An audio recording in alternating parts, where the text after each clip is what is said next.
Networking socially with my phone. Doesn't really matter what phone you have. If it's a smartphone, you can probably connect to a variety of networks that you're happy to connect to, like Twitter, Google+, Facebook.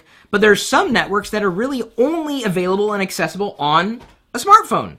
Networks we've talked about before, like Instagram or possibly even Foursquare. And granted, you can have a pseudo experience with those networks by the way of a desktop computer versus a mobile computer. But there are some some social networks that are really only for the mobile environment. Whether we're talking about a mobile environment like iOS, like Android, like Windows Phone 7. If you have not heard of an application called Path, they recently came under fire for a privacy flap that they have addressed. They've figured it out. They've fixed the problem.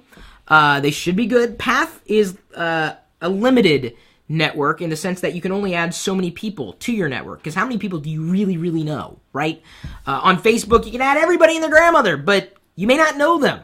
Path keeps you limited in terms of the friends that you can share with. So you have to winnow down your friends, really. You can't connect to everybody, unfortunately, on Path, but that's its strength. And using something like an iPhone app makes it easy because you're on the go, right? All the time. I mean, yeah, even if I'm sitting here in the desk, I'm not really on the go, but at least if I was on the go, Path and the app specifically built around it would allow me to stay connected without having to come back to a desktop machine to get a completely different experience. Everything is wrapped inside the app.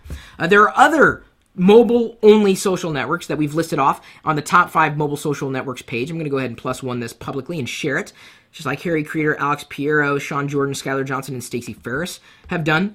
Another one mentioned, Stamped.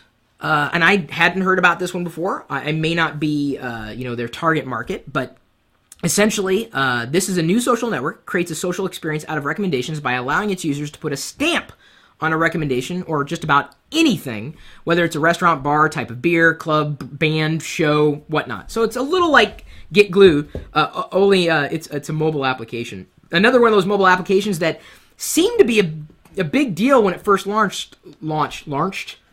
When it first launched, largely because of the names behind it, like Kevin Rose, Oink. But I tried Oink for a little while. I just don't Oink a lot. Does anybody here Oink?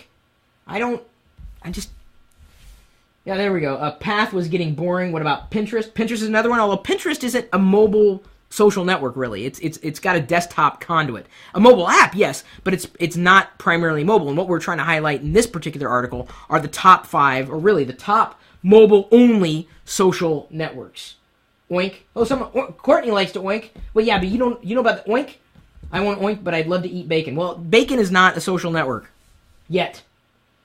So what do you guys think? Are you guys using any mobile-only social networks, whether it's an iPhone, Android, Windows Phone 7, mobile-only or mobile-optimized social network? I use Max RV asks, what the hell is Oink? Well, at least I knew what it was, but it just doesn't seem like a lot of people want to oink about things. I don't know. Maybe I'm wrong. Maybe I do have oinkers in the audience. Did we miss one? A mobile optimized social network. And if we did, leave a comment. Let us know, either here or there.